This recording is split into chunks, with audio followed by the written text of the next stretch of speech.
Anganwadi centre under are manned by anganwadi worker and helper. Simple सा question कहने का मतलब यह है कि जो आंगनवाड़ी सेंटर चलता है, आंगनवाड़ी सेंटर्स जो चलते हैं कम्युनिटी के अंदर, जिनको मैनेज करने का काम करती है आपके आंगनवाड़ी वर्कर्स और उसकी हेल्पर्स, तो ये किसके अंडर चलते हैं, किस स्कीम के अंडर चलते हैं, स्कीम आपको बतानी है। पहला ऑप्शन यहां पर है आईसीडीएस के अंडर चलती है, सेकंड ऑप्शन है यहां पर एनएचएम के अंडर चलता है, थर्ड ऑप्शन यहां पर एनआरएचएम के अंडर चलता है, फोर्थ ऑप्शन यहां पर डब्ल्यूएचओ के अकॉर्डिंग चलता है। चलेगा, आंसर आपको देना है कि जो आंगनबाड़ी वर्कर है, सॉरी आंगनबाड़ी सेंटर्स होते हैं, वो बेसिकली मोस्ट इंपोर्टेंटली क्वेश्चन आपसे एग्जाम में पूछा जा सकता है, इंपोर्टेंट है, स्टार बना लीजिएगा। तो ये किसके अंडर चलता है, आंगनबाड़ी वर्कर जो है या आंगनबाड़ी सेंटर है, किसके अंडर चलता है, आंसर आपको देना है। फटाफट से आंसर दीजिएगा क्या इसका करेक्ट आंसर होगा, फिर आपको आंसर बताया जाएगा और आगे बढ़ा जाएगा नेक्स्ट क्वेश्चन पर। चलिएगा, जल्दी कीजिएगा क्या इसका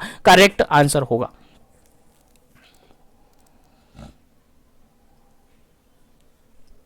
चलेगा, इस क्वेश्चन का बिल्कुल करेक्ट आंसर है आपका ऑप्शन नंबर फर्स्ट, बिल्कुल करेक्ट आंसर है।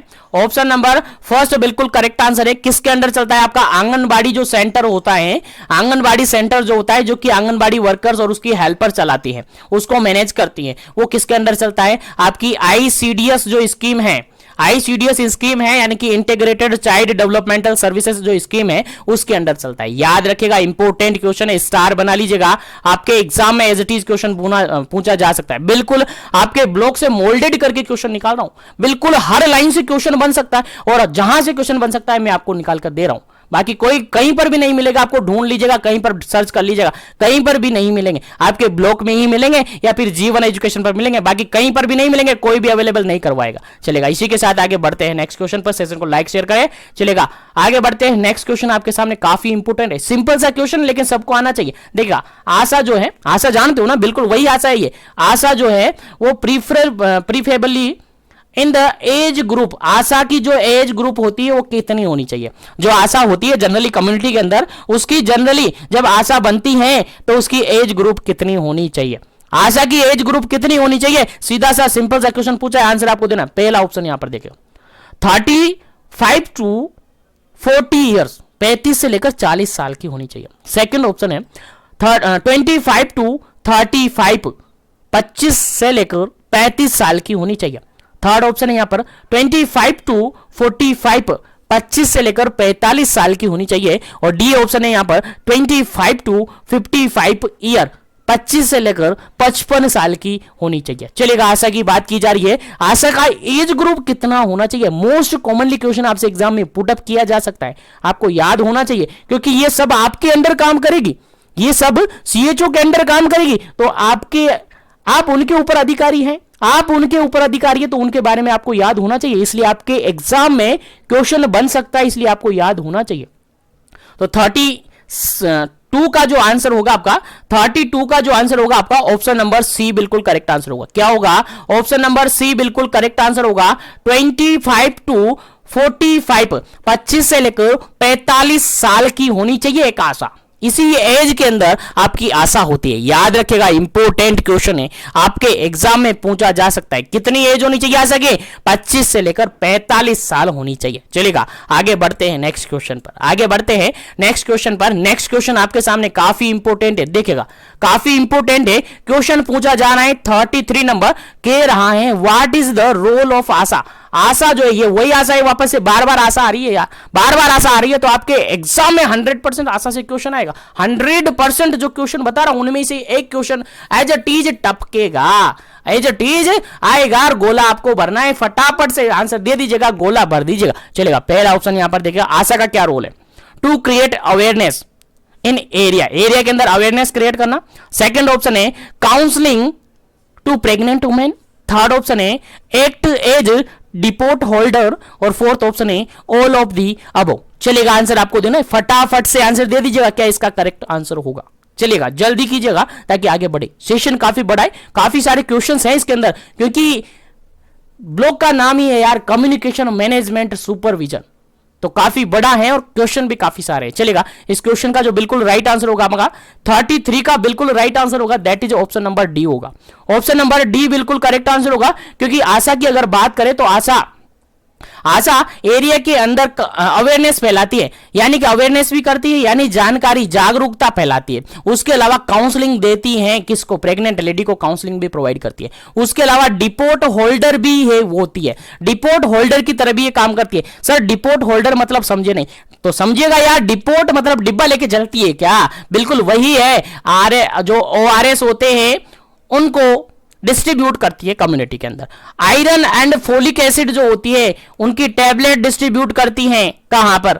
कम्युनिटी के अंदर। जो मलेरिया के रिगार्डेड क्लोरोक्विन होती हैं, कौन सी? क्लोरोक्विन्स होती हैं, उनका डिस्ट्रीब्यूशन करती है। कॉन्ट्रासेप्टिव्स होते हैं उनका डिस्ट्रीब्यूशन करती है। इसीलिए ये डिपोट का भी काम करती है, यानी डिपोट होल्डर का भी ये काम करती हैं। याद रखेगा, तीनों इंपोर्टेंट ऑप्शन है, तीनों इंपोर्टेंट रोल होते हैं आशा के, याद रखेगा, भूलना नहीं है बिल्कुल भी। चलेगा, आगे बढ़ जाते हैं नेक्स्ट क्वेश्चन पर। नेक्स्ट क्वेश्चन एक बार फिर से सेम क्वेश्चन आ जाता है और आपको आंसर बताना है इस क्वेश्चन का, क्योंकि मैं बता चुका हूं anganwadi centre under the anganwadi centre किसके अंडर चलता है? चलेगा, जल्दी से बताए किस स्कीम के अंदर आंगनबाड़ी सेंटर चलता है। ऑप्शन के अकॉर्डिंग आंसर देना। पहला ऑप्शन यहां पर ICDS के अकॉर्डिंग, सेकंड ऑप्शन यहां पर यूनिसेफ के अंडर, थर्ड ऑप्शन यहां पर FAO के अंडर और फोर्थ ऑप्शन है यहां पर CARE केयर के अंडर। चलिएगा, आंसर आपको देना है फटाफट से, क्या इसका करेक्ट आंसर होगा? आंगनबाड़ी सेंटर किसके अंडर चलता है? उम्मीद करता हूं सभी को याद होगा, जिसको याद नहीं है वो याद रखिएगा। चलेगा, इस क्वेश्चन का जो बिल्कुल राइट आंसर होता है आपका ऑप्शन नंबर फर्स्ट बिल्कुल राइट आंसर होता है। ICDS के अंडर चलता है, ICDS के अंडर चलता है। अभी थोड़ी देर पहले मैंने बताया था इस क्वेश्चन का करेक्ट आंसर क्या है। ICDS बिल्कुल करेक्ट आंसर है। इंटीग्रेटेड चाइल्ड डेवलपमेंटल सर्विसेज जो स्कीम है उसके अंदर आपकी क्या चलती है? आंगनबाड़ी सेंटर चलती है, जिसको मैनेज करने का काम कौन करती है? आंगनबाड़ी वर्कर करती हैं और उसकी हेल्पर्स करती है। याद रखिएगा, इंपोर्टेंट है। सहयोगिनी जिनको बोलते हैं, हिंदी में आपने सुना होगा जब आप कहीं ना कहीं ड्यूटी करने गए होंगे एकेडमिक सेशन के अंदर, सहयोगिनी लेकर आपको गई है कहां पर? कम्युनिटी के अंदर प्लस पोलियो की दवा पिलाने गई ना? बिल्कुल हाँ गई है। याद रखेगा, याद रखने के लिए बोल रहा हूं, याद रखने के लिए बोल रहा हूं ताकि आपको याद रहे। चलेगा, नेक्स्ट क्वेश्चन है आपका 35 नंबर क्वेश्चन। 35 नंबर क्वेश्चन क्या कहता है? देखिएगा, the modular training is for the period of 23 days in 5 episode. देखिए क्वेश्चन सिंपल सा यहां पर यह पूछा है कि जो आशा होती है, किसकी बात की जा रही है यहां पर? आशा। मॉड्यूलर ट्रेनिंग किसको दी जाती है? पहला क्वेश्चन तो यहां पर आपको याद होना चाहिए, मॉड्यूलर ट्रेनिंग स्पेशली आशा को अवेलेबल होती है, आशा को अवेलेबल करवाई जाती है। फोकस कर रहे हैं अपन, ठीक है? तो आशा को अगर मॉड्यूलर ट्रेनिंग अवेलेबल करवाई जा रही है, कितने दिन तक अवेलेबल करवाई जाती है? 23 दिन तक अवेलेबल करवाई जाती है। How many episode? 5 एपिसोड इसके होते हैं। याद रखिएगा, इंपोर्टेंट क्वेश्चन है, इस लाइन में भी घुसे हुए हैं, आपको याद होनी चाहिए। तो आशा की जो मॉड्यूलर ट्रेनिंग होती है उसके अंदर 5 एपिसोड होते हैं और 23 दिन तक ये ट्रेनिंग होती है। तो वो कितने टाइम पीरियड के अंदर दी जानी चाहिए? कितना टाइम पीरियड फिक्स होता है कि उस टाइम पीरियड के अंदर आशा को मॉड्यूलर ट्रेनिंग के अंदर 5 एपिसोड कंप्लीट करने होते हैं और 23 डेज कंप्लीट करने होते हैं। कितने टाइम में? चलेगा, ऑप्शन के अकॉर्डिंग आंसर देना है। पहला ऑप्शन यहां पर ओवर 4 मंथ, 4 महीने। सेकंड ऑप्शन है यहां पर ओवर 6 मंथ, 6 महीने। थर्ड ऑप्शन है यहां पर ओवर 9 मंथ, 9 महीने। और फोर्थ ऑप्शन है ओवर 12 मंथ, 12 मंथ, 12 महीने यानी 1 ईयर। चलेगा, आंसर आपको बताना है क्या इसका करेक्ट आंसर होगा।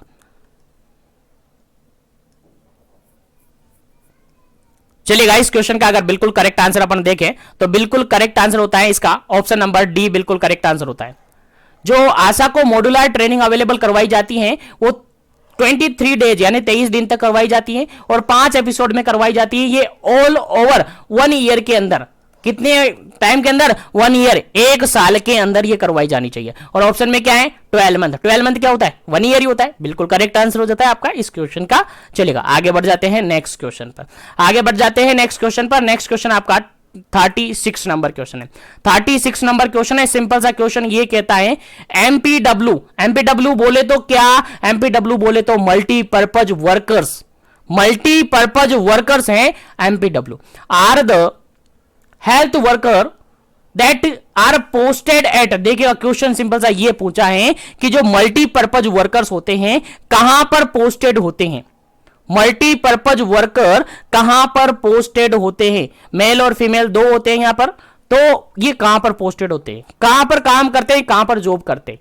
क्वेश्चन समझ में आ गया? अब आंसर देना। पहला ऑप्शन यहां पर सब सेंटर लेवल पर, सेकंड ऑप्शन यहां पर पीएससी प्राइमरी हेल्थ सेंटर पर, थर्ड ऑप्शन है यहाँ पर CHC यानी कम्युनिटी हेल्थ सेंटर पर, और फोर्थ ऑप्शन है यहाँ पर DH यानी कि डिस्ट्रिक्ट हॉस्पिटल में। चलेगा, जल्दी से आपको आंसर देना है, क्या इसका करेक्ट आंसर होगा, उसके बाद इसका करेक्ट आंसर आपको बताया जाएगा। चलेगा, जल्दी कीजिएगा क्योंकि क्वेश्चन अभी काफी सारे हैं और जल्दी जल्दी चल रहे हैं। चलेगा, चलिए इस क्वेश्चन का बिल्कुल राइट आंसर होता है ऑप्शन नंबर फर्स्ट, बिल्कुल करेक्ट आंसर है, सब सेंटर लेवल पर होता है, क्योंकि हमने स्टार्टिंग क्वेश्चन के अंदर ही पढ़ा था, ग्रास रूट की बात की थी, किसकी, ग्रास रूट की बात की थी। और ग्रास रूट में कौन होता है सर, आशा होती है। ग्रास रूट में कौन होता है, आशा होती है सर। ग्रास रूट में मल्टीपर्पज वर्कर्स होते हैं सर, ग्रास रूट में आपकी आंगनवाड़ी वर्कर्स होती हैं। तो ये कहां होते हैं, ग्रास रूट कहां होता है सर, सब सेंटर में होते हैं। तो ऐसे ही याद रखेगा, सब सेंटर पर ही आपका मल्टीपर्पज वर्कर्स होते हैं। मल्टीपर्पज वर्कर्स होते हैं, मेल भी होता है, फीमेल भी होता है। चलेगा, आगे बढ़ जाते हैं नेक्स्ट क्वेश्चन पर। और नेक्स्ट क्वेश्चन आपके सामने काफी इंपॉर्टेंट क्वेश्चन है, सिंपल सा क्वेश्चन है, बस थोड़ा सा समझना है, आंसर आपको ऑटोमेटिकली निकल के आ जाएगा। देखिएगा, क्वेश्चन ये कहता है, देखिए क्वेश्चन ये कहता है, ASHA have to mobilise targeted community once in, खाली जगह छूटा हुआ है, यहां पर आपको भरना है, for the celebration of village health and nutrition day at their anganwadi centre. देखिए क्वेश्चन सिंपल सा ये पूछा है, सिंपल सा क्वेश्चन है, एज इट इज ये पूछा है कि आशा जो होती है मोबिलाइज टारगेटेड जो कम्युनिटी है उसके अंदर एक बार क्या करती हैं, village health and nutritional day celebrate करती है। कम्युनिटी के अंदर मोबिलाइज टारगेटेड कम्युनिटी जो होती है उसके अंदर आशा है वो village health nutritional day celebrate करती हैं। कहां पर, आंगनवाड़ी के अंदर। कहां पर, आंगनवाड़ी के अंदर करती हैं, तो कितने टाइम पीरियड में करती हैं, एक बार करती हैं, कितने टाइम पीरियड। पहला ऑप्शन यहां पर 1 मंथ यानी एक महीने में एक बार, सेकंड ऑप्शन है 1 वीक एक सप्ताह में एक बार, थर्ड ऑप्शन है 2 मंथ 2 महीने में एक बार, और डी ऑप्शन है 6 मंथ 6 महीने में एक बार। चलिएगा, आंसर आपको बताना है, क्या इसका करेक्ट आंसर होगा। जो आशा है वो village health and nutritional day celebrate करती है आंगनबाड़ी के अंदर, कितने टाइम पीरियड में करती हैं, एक बार करती हैं, कितने टाइम पीरियड में, आंसर आपको देना है। चलेगा, काफी इंपॉर्टेंट क्वेश्चन है, आपको याद नहीं है तो याद रख लीजिएगा, बिल्कुल फर्स्ट नंबर ऑप्शन बिल्कुल करेक्ट आंसर है। 1 मंथ यहां पर बिल्कुल करेक्ट आंसर है, एक महीने के अंदर एक बार जो आशा है वो सेलिब्रेट करती है आंगनबाड़ी के अंदर village health and nutritional day. याद रखिएगा, इंपॉर्टेंट क्वेश्चन है, आपको याद होना चाहिए। बिल्कुल आपका ब्लॉग मोल्डेड कर दिया है मैंने, बिल्कुल मोल्डेड करके निकाल दिया है। चलेगा, नेक्स्ट क्वेश्चन की बात करते हैं, काफी इंपॉर्टेंट क्वेश्चन है। और 38 नंबर क्वेश्चन कहता क्या है, देखिएगा, the concept of multipurpose health worker male and female was introduce as per the recommendation. देखिएगा, क्वेश्चन सिंपल सा यहां पर ये दिया है कि फॉलोइंग ऑप्शन में से कौन सी कमिटी के अंडर मल्टीपर्पज हेल्थ वर्कर का कॉन्सेप्ट दिया गया है। मल्टीपर्पज हेल्थ वर्कर का कॉन्सेप्ट दिया था सबसे पहले किस कमिटी के अंडर ऐसा हुआ था, कमिटी पूछा है। चलेगा, पहला ऑप्शन यहां पर देखेगा, पहला ऑप्शन यहां पर है बोर कमिटी, सेकंड ऑप्शन यहां पर है Kartar Singh committee, third option यहां पर है चड्डा कमिटी, फोर्थ ऑप्शन यहां पर है श्रीवास्तव कमेटी। चलेगा, क्या इसका करेक्ट आंसर होगा, जल्दी से आपको आंसर बताना है, फिर आगे बढ़ेंगे अपन नेक्स्ट क्वेश्चन पर, क्योंकि यहां से इंपॉर्टेंट क्वेश्चन है, स्टार बना लीजिएगा, आपके एग्जाम में पूछा जा सकता है। और मैं बता दूं इस ब्लॉक से ये मान के चलेगा आपके एग्जाम में 8 से 10 क्वेश्चन एज इट इज पूछे जा सकते हैं, एज इट इज पूछे जा सकते हैं, लाइन भी चेंज नहीं होगी, बस कंसंट्रेशन के साथ बने रहेगा। चलेगा, बात करते हैं इस क्वेश्चन की, तो इस क्वेश्चन का जो बिल्कुल करेक्ट आंसर होगा वो होगा ऑप्शन नंबर आपका सेकंड, ऑप्शन नंबर बी बिल्कुल करेक्ट आंसर होगा। करतार सिंह कमेटी के अंदर मल्टीपर्पज हेल्थ वर्कर का कॉन्सेप्ट दिया गया था। याद रखें, मेल फीमेल मल्टीपर्पज यानी एमपीडब्ल्यू जो है मल्टीपर्पज हेल्थ वर्कर की बात की जा रही है, तो वो करतार सिंह कमेटी के अंदर इंट्रोड्यूस किया गया था कंसेप्ट। याद रखेगा, मेल और फीमेल दोनों का इंट्रोड्यूशन यहां पर किया गया था। चलिएगा, आगे बढ़ते हैं नेक्स्ट क्वेश्चन पर। उम्मीद करता हूं याद रह रहे होंगे, उम्मीद करता हूं आपको याद हो गए होंगे। चलिएगा, नेक्स्ट क्वेश्चन की बात करते हैं। 39 नंबर क्वेश्चन है, और 39 नंबर क्वेश्चन क्या कहता है, देखिएगा, the concept of multipurpose health worker male and female was introduce. अब बताओ, आंसर बताओ, आप सबको पता चल गया। करतार सिंह कमेटी के अंदर, करतार सिंह जो कमेटी थी उसके अंदर आपको मल्टीपर्पज यानी एमपीडब्ल्यू मल्टीपर्पज हेल्थ वर्कर का कंसेप्ट दिया गया था। अब ये बताओ कि कब दिया गया था, ईयर आपसे पूछा है, फटाफट से आंसर दीजिएगा, क्या इसका करेक्ट आंसर होगा। ऑप्शन फर्स्ट है 1970 के अंदर, सेकंड ऑप्शन है 1973 के अंदर, थर्ड ऑप्शन है 1974 के अंदर, फोर्थ ऑप्शन है 1975 के अंदर। चलेगा, जल्दी से इसका करेक्ट आंसर बताइएगा, क्या इसका करेक्ट आंसर है। यानी करतार सिंह कमेटी के अंदर, करतार सिंह कम्युनिटी के अंदर मल्टीपर्पज यानी एमपीडब्ल्यू जो वर्कर हैं उनको इंट्रोड्यूस किया गया था, उनका कॉन्सेप्ट दिया गया था, तो कब दिया गया था। चलेगा, बिल्कुल करेक्ट आंसर इसका ऑप्शन नंबर सी बिल्कुल करेक्ट आंसर है। 1974 के अंदर दिया था, 1974 के अंदर दिया था, 1974 के अंदर दिया गया था। याद रखिएगा, इंपॉर्टेंट क्वेश्चन है, 1974 बिल्कुल करेक्ट आंसर है। चलेगा, आगे बढ़ते हैं। सेशन को लाइक शेयर करते रहेगा, जो भी कैंडिडेट नए जुड़ रहे हैं चैनल को सब्सक्राइब करते रहेगा ताकि सभी तक सेशन ऑटोमेटिकली पहुंच जाए। नोटिफिकेशन बेल आइकन को भी ऑल कर लीजिएगा ताकि नोटिफिकेशन उनके पास पहुंच जाए। और जो भी कैंडिडेट इन सभी क्वेश्चंस को एक साथ पढ़ना चाहता है वो मिशन एजुकेशन ऐप पर जरूर से एक बार विजिट करे, वहां पर सारा अपडेट किया हुआ है। चलेगा, नेक्स्ट क्वेश्चन की बात करते हैं। नेक्स्ट क्वेश्चन यहां पर है 40 नंबर क्वेश्चन है। 40 नंबर क्वेश्चन है। क्वेश्चन ये कहता है all of the following are the grass root level worker except. देखिए क्वेश्चन यहां पर सिंपल सा ये कहा गया है कि सभी ऑप्शन के अकॉर्डिंग अगर बात करें तो सभी वर्कर ग्रास रूट जो कि सब सेंटर पर होता है, ग्रास रूट बताया ना आपको, सब सेंटर पर होता है, वहां पर काम करते हैं। लेकिन एक ऐसा ऑप्शन है जो कि ग्रास रूट पर काम नहीं करता है, ग्रास रूट पर ये काम नहीं करता है। फटाफट से आंसर आपको देना है, क्या इसका करेक्ट आंसर होगा, फिर आगे बढ़ेंगे इस क्वेश्चन को लेकर। चलेगा, जल्दी कीजिएगा, क्या इसका करेक्ट आंसर होगा। पहला ऑप्शन यहां पर है हेल्थ असिस्टेंट, सेकंड ऑप्शन यहां पर है आंगनवाड़ी वर्कर, थर्ड ऑप्शन यहां पर है विलेज हेल्थ गाइड, और फोर्थ ऑप्शन यहां पर है ट्रेडिशनल बर्थ अटेंडेंट यानी TBA। चलेगा, करेक्ट आंसर आपको बताना है, क्या इसका करेक्ट आंसर होगा। जल्दी कीजिएगा, क्या इसका करेक्ट आंसर होगा।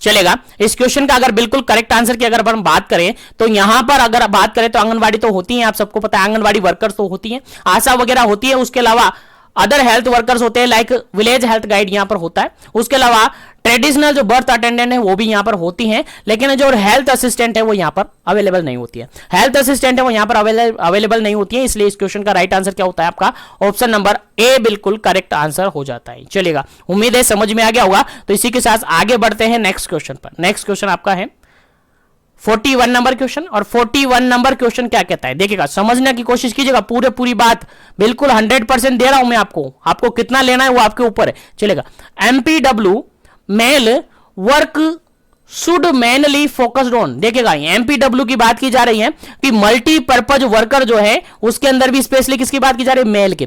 मल्टीपर्पज वर्कर मेल जो है वो वर्क करता है मेनली फोकस, किस पर फोकस करता है, मल्टीपर्पज वर्कर मेल।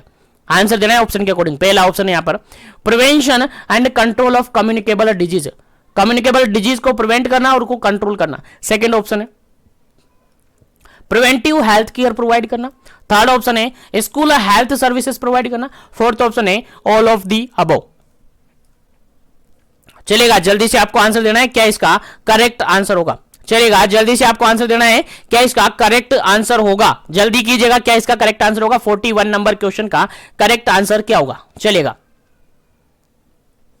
चलेगा, इस क्वेश्चन का बिल्कुल करेक्ट आंसर होगा आपका ऑप्शन नंबर डी बिल्कुल करेक्ट आंसर होगा। क्या होगा, ऑप्शन नंबर डी बिल्कुल करेक्ट आंसर होगा, क्योंकि मल्टीपर्पज मेल की बात की जा रही है, मल्टीपर्पज वर्कर मेल की बात की जा रही है, जो कि प्रिवेंशन करता है और कंट्रोल करता है कम्युनिकेबल डिजीज के रिगार्डेड। उसके अलावा प्रिवेंटिव हेल्थ केयर प्रोवाइड करता है, उसके अलावा स्कूल हेल्थ सर्विसेज भी प्रोवाइड करता है। याद रखिएगा, इंपॉर्टेंट क्वेश्चन है आपके एग्जाम पॉइंट ऑफ व्यू से। चलेगा, मैं आगे बढ़ता हूं नेक्स्ट क्वेश्चन पर, क्योंकि क्वेश्चन काफी सारे सोल्व करने हैं, काफी सारे क्वेश्चन अभी रिमेनिंग है। चलेगा, नेक्स्ट क्वेश्चन है आपका, नेक्स्ट क्वेश्चन है 42 नंबर क्वेश्चन, 42 नंबर क्वेश्चन है। और 42 नंबर क्वेश्चन कहता है ANM work should mainly focus on. जो एएनएम होती हैं, एएनएम जानते हो ना कौन होती है एएनएम, बिल्कुल सब जानते होंगे। एएनएम होती है ऑक्सिलरी नर्स मिडवाइफ। क्या होती है, ऑक्सिलरी नर्स मिडवाइफ होती हैं। फुल फॉर्म की अगर बात करें तो ऑक्सिलरी नर्स मिडवाइफ होती हैं। Work should be mainly focused on, किस पर फोकस करती हैं, कौन सा काम करती हैं एएनएम। क्वेश्चन सिंपल सा पूछा है कि एएनएम का काम यहां पर पूछा है, फटाफट से एएनएम का काम बता दो। पहला ऑप्शन यहां पर maintenance of record and register, register और रिकॉर्ड को मेंटेन करने का काम करती हैं। सेकंड ऑप्शन है इम्यूनाइजेशन करने का काम करती हैं। थर्ड ऑप्शन है आईयूडी इंसर्जन का काम करती है। फोर्थ ऑप्शन है ऑल ऑफ द अबव का काम करती है। चलेगा, क्या इसका करेक्ट आंसर होगा, फटाफट से आंसर दीजिएगा, फिर आगे बढ़ते हैं। चलेगा, जल्दी कीजिएगा। एएनएम क्या काम करती हैं, ऑक्सिलरी नर्स मिडवाइफ हैं, जो कि किस पर फोकस करती हैं, आंसर आपको देना है, जल्दी कीजिएगा, क्या इसका करेक्ट आंसर होगा, फिर आगे बढ़ेंगे अपन नेक्स्ट क्वेश्चन पर। चलेगा, यहां पर अगर बात करें तो ऑप्शन नंबर डी बिल्कुल करेक्ट आंसर है, क्योंकि अगर एएनएम की बात करें, ऑक्सिलरी नर्स मिडवाइफ की बात करें, तो ये रजिस्टर और रिकॉर्ड दोनों ही मेंटेन करने का काम करती हैं। इम्यूनाइजेशन तो स्पेशली इनका काम होता ही है, आरआई करवाती रहती है, रेगुलर इम्यूनाइजेशन करवाती रहती है, रूटीन इम्यूनाइजेशन करवाती रहती है। उसके अलावा स्पेशल सर्विस प्रोवाइड करती है ये आईयूडी इंसर्शन, आईयूडी इंसर्शन करवाती है आपकी एएनएम। ठीक है, तो एएनएम भी आपकी आईयूडी इंसर्शन करवाती है, याद रखेगा, इंपोर्टेंट क्वेश्चन है, आपके एग्जाम में पूछा जा सकता है आईयूडी इंसर्शन से लेकर। तो इस क्वेश्चन का राइट आंसर क्या होता है आपका, ऑप्शन नंबर डी बिल्कुल करेक्ट आंसर है, क्योंकि तीनों ही काम ये करवाती है। चलेगा, आगे बढ़ते हैं नेक्स्ट क्वेश्चन पर। नेक्स्ट क्वेश्चन है आपका 43 नंबर। नेक्स्ट क्वेश्चन है आपका 43 नंबर, और 43 नंबर क्वेश्चन क्या कहता है, देखिएगा, IUD insertion at sub centre level is done by. देखिए, क्वेश्चन सिंपल सा यहां पर यह पूछा है, आईयूडी इंसर्शन होता है। पहला क्वेश्चन तो यहां पर यह पूछा जाता है आपसे कि आईयूडी इंसर्शन जो करवाया जाता है किस लेवल पर करवाया जाता है। ऑप्शन में मिलेंगे आपको sub centre, PSC, CSC, district hospital, सब मिलेंगे। आपको बताना है क्या है कि सर सभी लेवल पर करवाते हैं, और अगर ऑप्शन ना मिले तो सब सेंटर पर तो करवाते, तो सब सेंटर भी आपको याद होना चाहिए कि सब सेंटर पर भी क्या होती हैं, आईयूडी इंसर्जन करवाई जाती है। कौन करवाती हैं, कौन करती हैं, वो आपसे पूछा है, आंसर आपको देना। पहला ऑप्शन यहां पर देखा, ऑक्सिलरी नर्स मिडवाइफ यानी एएनएम, आपकी जो एएनएम मैडम होती है वो करवाती है। सेकंड ऑप्शन है यहां पर मल्टीपर्पज वर्कर एमपीडब्ल्यू, मेल करवाता है। सेकंड ऑप्शन है यहां पर मल्टीपर्पज वर्कर फीमेल करवाता है, और ऑप्शन नंबर ए एंड सी करवाता है। चलेगा, जल्दी से आपको आंसर देना है, क्या इसका करेक्ट आंसर होगा, आईयूडी इंसर्जन सब सेंटर लेवल पर कौन करवाता है, आंसर देना है फटाफट से, क्या इसका करेक्ट आंसर होना चाहिए, क्या इसका करेक्ट आंसर होता है। चलेगा, जल्दी कीजिएगा, क्या इसका करेक्ट आंसर होगा। चलेगा, इस क्वेश्चन की बात करें तो इस क्वेश्चन का बिल्कुल करेक्ट आंसर है आपका option number D. Option number D बिल्कुल करेक्ट आंसर है, क्योंकि यहां पर अगर बात करें तो एएनएम तो करवाती है, आपको थोड़ी देर पहले मैंने बताया कि एएनएम तो क्या करवाती है, आईयूडी इंसर्जन करवाती है। उसी के साथ अगर एएनएम नहीं है तो ऐसी कंडीशन में यहां पर मल्टीपर्पज वर्कर फीमेल करवाती है, मेल नहीं करवाता है, याद रहे, मेल नहीं करवाता है, फीमेल करवाती है। क्या करवाती है, फीमेल करवाती है आईयूडी इंसर्शन। तो यहां पर क्या क्वेश्चन का राइट आंसर हो गया, ऑप्शन नंबर डी। ए और सी दोनों ऑप्शन यहां पर सही है, बी गलत है, याद रखिएगा, इंपॉर्टेंट क्वेश्चन है आपके एग्जाम पॉइंट ऑफ व्यू से। चलेगा, आगे बढ़ते हैं नेक्स्ट क्वेश्चन पर। नेक्स्ट क्वेश्चन है आपका 44 नंबर। नेक्स्ट क्वेश्चन है 44 नंबर, और 44 नंबर क्वेश्चन क्या कहता है, देखिएगा, समझिएगा, the preferable age eligibility for the MPW multipurpose health worker male, male की बात की जा रही है, मल्टीपर्पज हेल्थ वर्कर मेल की बात की जा रही है कि इसकी एलिजिबिलिटी क्या है, यानी मल्टीपर्पज हेल्थ वर्कर जो बनता है उसकी एलिजिबिलिटी क्या है। समझ में आ रहा ना, कितने साल का वो होना चाहिए जब जाकर उसको क्या करवाया जाएगा, मल्टीपर्पज वर्कर बनाया जाएगा, कितने साल का एटलीस्ट होना चाहिए। पहला ऑप्शन है यहां पर बिलो 25 ईयर होना चाहिए। सेकंड ऑप्शन है यहां पर अबाउट 25 ईयर होना चाहिए। थर्ड ऑप्शन है यहां पर 25 टू 45 ईयर होना चाहिए, और फोर्थ ऑप्शन है यहां पर ऑल ऑफ दीज होना चाहिए। चलेगा, क्या इसका करेक्ट आंसर है, आंसर आपको देना है फटाफट से। 44 नंबर क्वेश्चन का क्या करेक्ट आंसर है, आंसर आपको देना है, फिर करेक्ट आंसर आपको बताया जाएगा, आगे बढ़ा जाएगा। सेशन को लाइक शेयर करते रहेगा ताकि सेशन भी सबको मिलता रहे, सब पढ़ते रहे, क्योंकि मेरा टारगेट भी पूरा हो सके, क्योंकि मेरा टारगेट है सब सेशन को पढ़े, सब सेशन को पढ़े, सबको बेनिफिट हो। चलेगा, 44 नंबर क्वेश्चन का बिल्कुल करेक्ट आंसर हो जाता है आपका बिल्कुल करेक्ट आंसर हो जाता है आपका। उम्मीद करता हूं सभी को याद होगा, उम्मीद करता हूं सभी को याद होगा। जिसको याद नहीं है वो याद रख लीजिएगा, बिल्कुल याद रख लीजिएगा। इसके लिए एप्लीकेबल की बात करें, एलिजिबिलिटी की अगर बात करें तो ऑप्शन नंबर फर्स्ट बिल्कुल करेक्ट आंसर है। ऑप्शन नंबर फर्स्ट बिल्कुल करेक्ट आंसर है। एज कितनी होनी चाहिए जी? बिल्कुल बिलो 25 ईयर होनी चाहिए, 25 साल से कम एलिजिबिलिटी इसकी होती है। ठीक है, याद रखेगा, इंपोर्टेंट क्वेश्चन है आपके एग्जाम पॉइंट ऑफ व्यू से। चलेगा, आगे बढ़ जाते हैं नेक्स्ट क्वेश्चन पर। 45 नंबर क्वेश्चन, नेक्स्ट क्वेश्चन है आपका 45 नंबर क्वेश्चन। और 45 नंबर क्वेश्चन क्या कहता है, देखिएगा, समझिएगा क्वेश्चन क्या कहता है। क्वेश्चन ये कहता है, true regarding the weekly calendar, weekly work calendar. देखिए क्वेश्चन यहां पर ये पूछा है, एक्सेप्ट करके पूछा है। True regarding the weekly calendar, work calendar, जो वीकली वर्क कैलेंडर होता है, यानी WWC, सुना होगा आपने नाम WWC का, WWF नहीं कह रहा मैं, WWC, वीकली वर्क कैलेंडर की बात कर रहा हूं, जिसके रिगार्डेड सभी ऑप्शन यहां पर सही है लेकिन एक ऑप्शन गलत है। जिसके रिगार्डेड सभी स्टेटमेंट सही है लेकिन एक स्टेटमेंट यहां पर गलत है। तो वो गलत स्टेटमेंट आपको ढूंढना है, फटाफट से आपको आंसर देना है क्या इसका करेक्ट आंसर है। पहला ऑप्शन देखेगा, पहला ऑप्शन है first column is number of working hour in a day. पहला कॉलम होता है जिसके अंदर क्या लिखा रहता है, working hour in a day, यानी एक दिन में कितना काम करना है वो लिखा रहता है। उसके अलावा सेकंड ऑप्शन में लिखा है यहां पर, row are the prepared on hour wise basis starting from 9 AM to 4 PM, यानी कि रो बनाकर लिखे जाते हैं कि कितना टाइम बेसिस पर, कितना टाइम आप काम करते हैं, यानी 9 बजे से लेकर 4 बजे तक का टाइम पीरियड उसके अंदर होता है। सेकंड, थर्ड ऑप्शन यहां पर next, 10 column are days in a week, 10 column are days in a week, ये लिखा रहता है। फोर्थ ऑप्शन यहां पर देखिएगा, calendar is systematically way to define and plan worker for specific period. देखिए क्वेश्चन समझ में आ गया, क्वेश्चन के अंदर ऑप्शन भी आपको समझ में आ गए, अब आंसर आपको देना। गलत ऑप्शन ढूंढना है, पहले ही बता दिया हूं मैं, गलत ऑप्शन ढूंढना है क्योंकि यहां पर एक्सेप्ट करके निकालना है। ऊपर तो लिखा है true regarding the weekly work calendar, ऐसे कंफ्यूजन करेंगे क्वेश्चन में। ऊपर तो लिख देंगे ट्रू और नीचे लिख देंगे एक्सेप्ट घुसा के। बताओ अब कंफ्यूजन होगा कि नहीं होगा? बिल्कुल ऑब्वियसली होगा, सबको कंफ्यूजन होगा। अगर ध्यान नहीं दिया तो कंफ्यूजन होगा, क्योंकि ऊपर तो पूछ लिया ट्रू, नीचे पूछ रहा है गलत, ऊपर तो पूछ रहा है ट्रू, नीचे पूछ रहा है फॉल्स। अब बताओ क्या करें, बैलेंस कर दे दोनों को, कैसे कर दे बैलेंस? एक्सेप्ट करना है तो एक्सेप्ट करो फटाफट से एक्सेप्ट, चलेगा। इस क्वेश्चन का बिल्कुल करेक्ट आंसर होता है आपका ऑप्शन नंबर सी, बिल्कुल करेक्ट आंसर है, क्योंकि यहां पर साफ है कि एक वीक के अंदर तो 7 ही डेज होते हैं, एक वीक के अंदर तो 7 ही डेज होते हैं, लेकिन उसमें भी आपको एक ही कॉलम लिखना है। यहां पर कितना कॉलम लिखना है? 6 कॉलम लिखने हैं।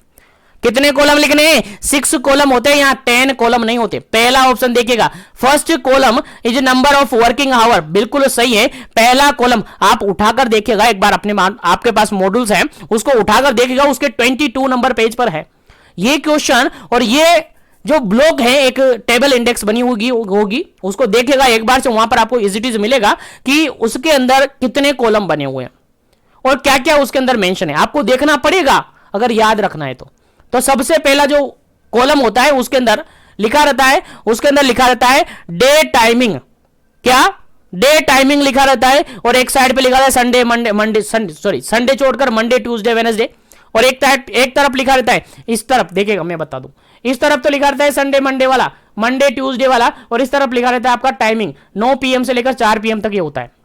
9 AM से लेकर सुबह 9 बजे से लेकर शाम 4 बजे तक ये होता है। तो पहला ऑप्शन यहां पर करेक्ट है। सेकंड ऑप्शन की अगर बात करें तो ये भी करेक्ट है, क्योंकि यहां पर जो रो बना रहता है उसके अंदर हावर वाइज बेसिस स्टार्टिंग टाइमिंग होता है, 9 बजे से लेकर 4 बजे तक का टाइमिंग उसमें होता है। उसके अलावा कैलेंडर जो है, कैलेंडर मेथड है, ये सिस्टमेटिक वेव है जिसके अंदर हमें प्लान करना होता है, work specific period of time के लिए हमें पहले से ही प्लान करना होता है, और पहले से ही प्लान करके अपन सेटअप कर लेते हैं ताकि अब आगे नेक्स्ट वीक के अंदर हमें करना क्या है वो सब पता रहता है। इसलिए आपका गलत जो ऑप्शन है वो क्या है? सी ऑप्शन है, क्योंकि यहां पर 10 कॉलम नहीं, यहां पर केवल 6 कॉलम होते हैं। यहां पर 10 कॉलम नहीं, केवल 6 कॉलम होने चाहिए, क्योंकि वीक के अंदर तो टोटल 7 वीक होते हैं, वीक के अंदर तो टोटली 7 दिन माने जाते हैं, उसके अंदर संडे को हटाया तो 6 ही बचे ना, तो 6 कॉलम यहां पर होते हैं।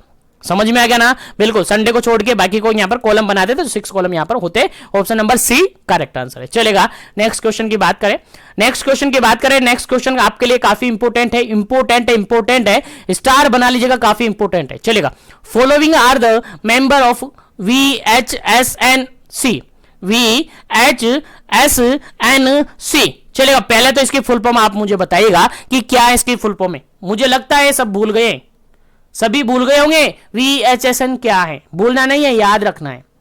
क्या है? Village health sanitation nutritional committee है। Village health sanitation nutrition committee है। इसके मेंबर्स कौन कौन होते हैं, क्वेश्चन ये पूछा है। Following are the members of the VHSNC। Except करके निकालना है। फिर से यहां पर एक्सेप्ट डाल दिया और एक्सेप्ट जहां डल गया वहां भेजे में कचरा भर गया, तो कचरा नहीं भरना है, आपको समझ में आना चाहिए क्वेश्चन। क्वेश्चन यहां पर यह है कि फॉलोइंग सभी ऑप्शन है जो कि VHSNC के मेंबर्स हैं, लेकिन एक ऐसा ऑप्शन है जो कि गलत है। अब वो गलत ऑप्शन आपको ढूंढना है, फटाफट से ढूंढ लीजिएगा क्या इसका करेक्ट आंसर, फटाफट से ढूंढ लीजिएगा क्या इसका करेक्ट आंसर होगा।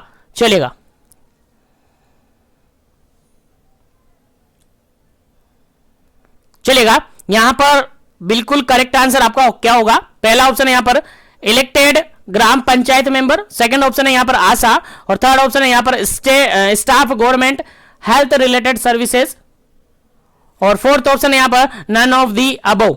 चलेगा, क्या इसका करेक्ट आंसर होगा।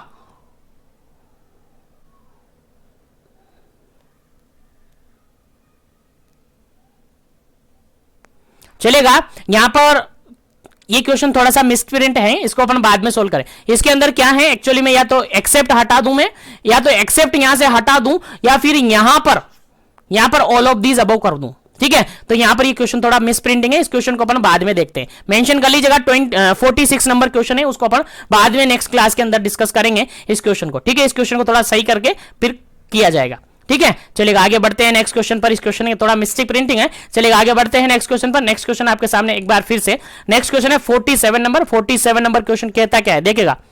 Village health sanitation and nutrition committee has been constituted under. चलिएगा, एक बार फिर से क्वेश्चन काफी सिंपल सा पूछा है कि जो आपकी VHSNC village health sanitation nutrition committee होती है, वो किसके अंडर कॉन्स्टिट्यूट होती है, किसके अंडर बनी होती है, किस स्कीम के अंडर बनी रहती है। ऑप्शन के अकॉर्डिंग आंसर बताना है। पहला ऑप्शन यहां पर देखिएगा ICDS के अंडर, सेकंड ऑप्शन है यहां पर यूनिसेफ के अंडर, थर्ड ऑप्शन है यहां पर WHO के अंडर, और फोर्थ ऑप्शन है यहां पर NHM के अंडर। चलेगा, जल्दी से आपको आंसर बताना है क्या इसका करेक्ट आंसर है,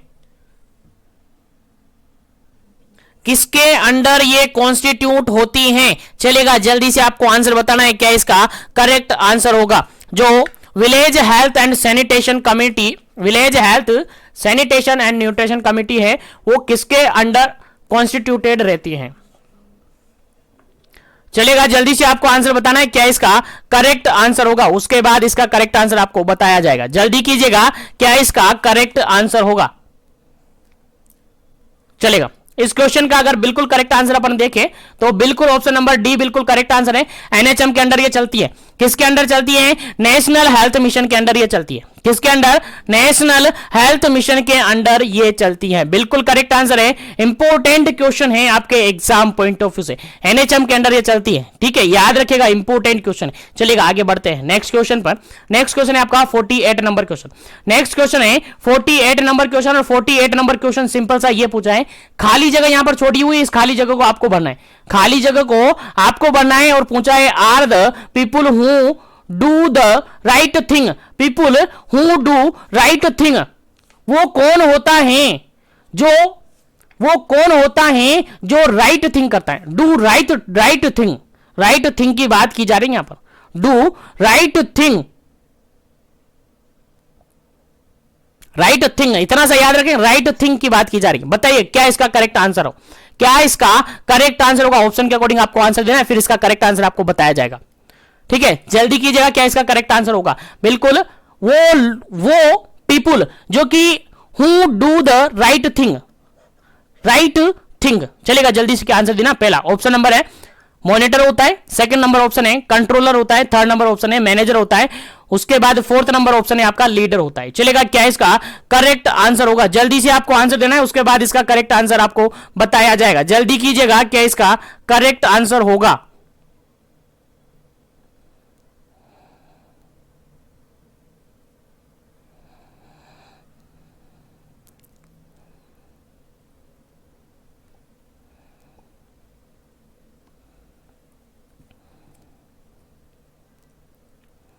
चलेगा, इस क्वेश्चन का अगर बिल्कुल अपन राइट आंसर की बात करें, बिल्कुल राइट आंसर की अगर बात करें तो इस ऑप्शन का सॉरी मैनेजर, लीडर, चार ऑप्शन यहां पर हो गए। चारों ऑप्शन में से अगर बिल्कुल राइट आंसर की बात करें तो बिल्कुल राइट आंसर होगा आपका ऑप्शन नंबर डी, बिल्कुल राइट आंसर होगा। डी बिल्कुल राइट आंसर होगा, क्योंकि लीडर, लीडर बोले तो नेता, लीडर बोले तो नेता, और ये लीडर ही है, लीडर ही है जो कि क्या करता है? राइट थिंक करता है। राइट थिंक करने से मतलब क्या है सर? राइट थिंक करने से मतलब क्या है? वो लोग या वो नेता जो सही काम करते हैं। क्या करते हैं? सही काम करते हैं। क्या करते हैं? सही काम करते हैं। याद रखिएगा, राइट थिंक करते हैं, राइट थिंक करते हैं, सही काम करते हैं। Do the right thing, do the right thing, सही काम करते हैं। ठीक है, याद रखिएगा, सही काम करते हैं। चलिएगा, आगे बढ़ते हैं नेक्स्ट क्वेश्चन पर। नेक्स्ट क्वेश्चन आपके सामने 49 नंबर, और 49 number question same as it is question है, थोड़ा सा चेंजेस है। अब कंफ्यूजन बिल्कुल भी नहीं होना है, खाली जगह भरना है आपको। Are the people who do the thing right. देखिए, उसके अंदर तो राइट थिंग था, उसके अंदर क्या था? राइट थिंग था, इसके अंदर थिंग राइट हो गया है। चलेगा, आंसर आपको देना है, फटाफट से आंसर बताइएगा क्या इसका करेक्ट आंसर है। पहला ऑप्शन यहां पर एडवोकेट, सेकंड ऑप्शन यहां पर पॉलिटिशियन, थर्ड ऑप्शन यहां पर मैनेजर, और फोर्थ ऑप्शन यहां पर लीडर। चलेगा, आंसर आपको बताना है। वो लोग जो थिंग को सही करता है, राइट थिंग नहीं करता है, वो थिंग राइट करता है, चीजों को सही करता है। समझ में आ रहा ना? चीजों को सही करता है, थिंग को सही करता है, थिंग राइट करता है, राइट थिंग नहीं करता है। ठीक है, काम सही नहीं करता है, लेकिन जो चीजें हैं, जो थिंग्स हैं, उनको राइट करता है। समझ में आ रहा है क्या कह रहा हूं मैं? बिल्कुल आंसर आपको देना है, बिल्कुल करेक्ट आंसर इस क्वेश्चन का। बिल्कुल इस क्वेश्चन का करेक्ट आंसर है आपका option number C. Option number C बिल्कुल करेक्ट आंसर है, मैनेजर। वो मैनेजर ही होता है जो वस्तुओं को, जो चीजों को, जो थिंग्स को राइट करवाता है, जो कि थिंग्स को क्या करवाता है? राइट करवाता है। लेकिन लीडर की बात करें तो ये लीडर थिंग्स को राइट नहीं करवाता है, राइट थिंग्स करवाता है। याद रहे, इतना सा डिफरेंस आपको याद होना चाहिए। अगर थिंग्स राइट आता है, थिंग्स राइट आता है तो आपका मैनेजर होगा, अगर राइट थिंग आता है तो आपका लीडर होगा। याद रहे, इंपॉर्टेंट क्वेश्चन है, आपके exam as it is question put up हो सकता है। अगर राइट थिंग करे तो लीडर है, और थिंग राइट करे तो मैनेजर है। चलेगा, आगे बढ़ते हैं और नेक्स्ट क्वेश्चन की बात करते हैं। नेक्स्ट क्वेश्चन आपके सामने 50 नंबर, और 50 नंबर क्वेश्चन क्या कहता है? देखिएगा, quality of good leader. Good leader की क्या क्वालिटी होगी? एक अच्छा लीडर कौन होगा? अच्छा नेता कौन होगा? अच्छा लीडर जानते हो ना, नेता ही होता है लीडर। तो लीड करने वाला जो लीडर होता है वो कौन होता है? अच्छा नेता। उसकी क्वालिटी क्या होगी? पहला ऑप्शन यहां पर देखेगा, हाई एनर्जी लेवल उसका होगा, स्ट्रेस टॉलरेंस करने वाला होगा। सेकंड ऑप्शन है सेल्फ कॉन्फिडेंस उसके अंदर होगा। थर्ड ऑप्शन है इमोशनल मैच्योरिटी उसके अंदर होगी। फोर्थ ऑप्शन है ऑल ऑफ दी अबव। उसका करेक्ट आंसर क्या होगा? जल्दी से आपको आंसर बताना है। बिल्कुल उम्मीद करता हूं सभी को इस क्वेश्चन का आंसर पता चल गया है क्या इसका करेक्ट आंसर होगा। चलेगा, इस क्वेश्चन का बिल्कुल राइट आंसर है ऑप्शन नंबर डी, बिल्कुल करेक्ट आंसर है। क्योंकि अच्छा लीडर वही है, एक गुड लीडर वही है जिसके अंदर क्वालिटीज प्रेजेंट है। क्वालिटीज मतलब ऐसा पर्सन जिसके अंदर एनर्जी है, लेवल अच्छा है, स्ट्रेस को टॉलरेट करने वाला होगा, सेल्फ कॉन्फिडेंस रखने वाला होगा। क्योंकि अगर सेल्फ कॉन्फिडेंस, खुद को ही कॉन्फिडेंस नहीं रखा तो दूसरे को क्या कॉन्फिडेंस देगा। उसके अलावा इमोशनल मैच्योरिटी उसके अंदर होगी। अगर तीनों ही उसके अंदर हो गई तो वो अच्छा लीडर है। यानी following the option are correct. ठीक है, सभी ऑप्शन यहां पर क्या है? सही है। ऑल ऑफ दी आर बिल्कुल करेक्ट आंसर है। तो उम्मीद करता हूं यहां तक सभी क्वेश्चन आपको समझ में आ गए होंगे, और इस सेशन को हम यहीं पर एंड करते हैं, और आज के सेशन को यहीं पर एंड करते हैं। उम्मीद करता हूं सभी क्वेश्चन समझ में आए होंगे।